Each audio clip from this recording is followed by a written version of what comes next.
We've seen some major political changes in Israel over the last week, with Yisrael Beiteinu joining the coalition and the appointment of Avigdor Lieberman as the defense minister. Knesset member Oded Forer is a member of the Yisrael Beiteinu party, and he's here to talk to us about the new coalition and what that might mean for the government.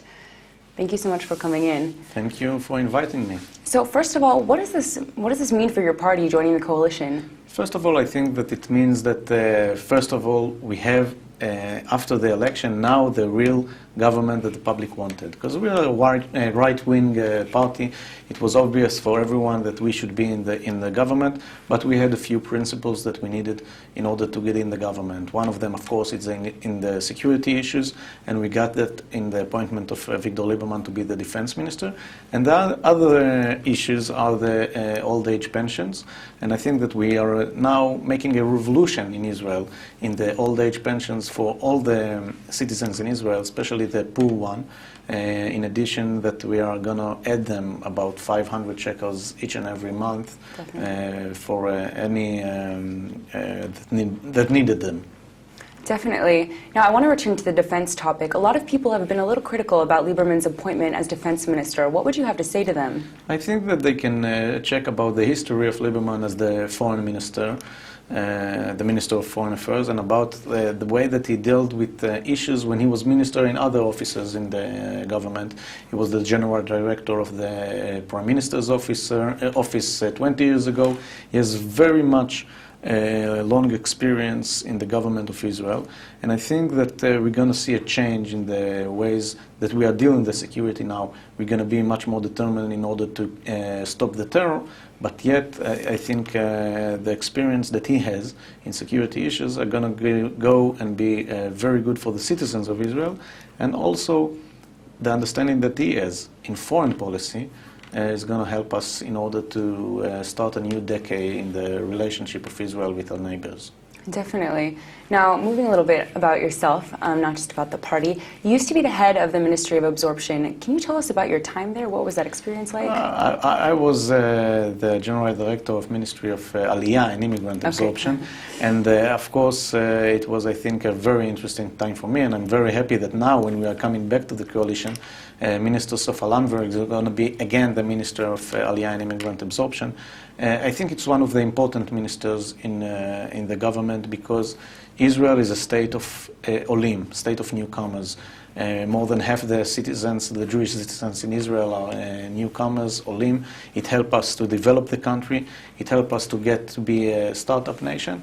And I think that we have many, many challenges in this office now, especially when we look at the numbers in the last year, when we see a decrease in the numbers of olim to Israel, and we need to make some changes in this office. Now, speaking of changes, is there something that the government is currently doing to help olim settle? First of all, the governments of Israel for all the decades did a lot in order to help olim to absorb in Israel, and I think that we can be a model to the other world how you absorb immigrants. We help them with education. For students, we finance them the first degree or the second degree, and we help them to find a place to live. But yet, we need to lower the bureaucracy and the ties that people are having when they are coming back to their homeland, because this is their homeland, but when they are making aliyah to Israel.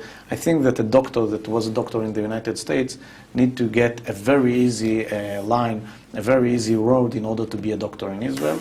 And this is, I think, one of the biggest challenges that Minister Landau is going to handle this in her minister.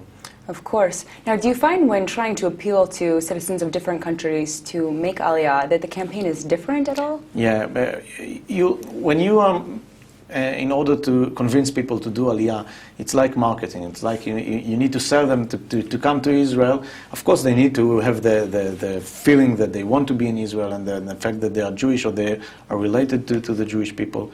But you see that young people from the United States are interested in different people, that in different things that young people from Russia are interested in.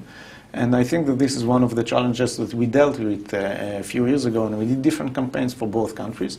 Yet I think that the people that are living in the United States, which is a very prosperity place to live and a very easy life you have there with a lot of freedom, we need to find the real really run things that is interesting for them in order to come to Israel. I think that the young people there are looking at Israel as a place that they can, from one hand, to succeed in business, but from the other hand, they can still have fun in Israel. They can make their degrees with having fun and with their friends.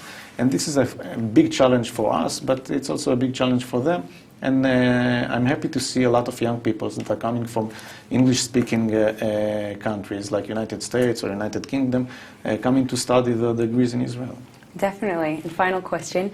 Your party is taking over the absorption ministry again. Are there any changes that you think the party wants to make besides streamlining the process more? I think that now we are going to handle a lot in the absorption process. We, in the last years, the government has gave many efforts in order to convince people to do Aliyah to Israel, and we saw increase in the numbers from 20,000 Olim newcomers every year to Israel. We had in 2015 30,000 newcomers, and from the beginning of 2016 we see a decrease in the numbers, and I think that this is because we need to do some changes in order to absorb more people. It's different to absorb 20,000 people every year and 30,000 people every year. And I think that this is one of the main problems that we're going to deal in the next year. And I hope that we can succeed to do it.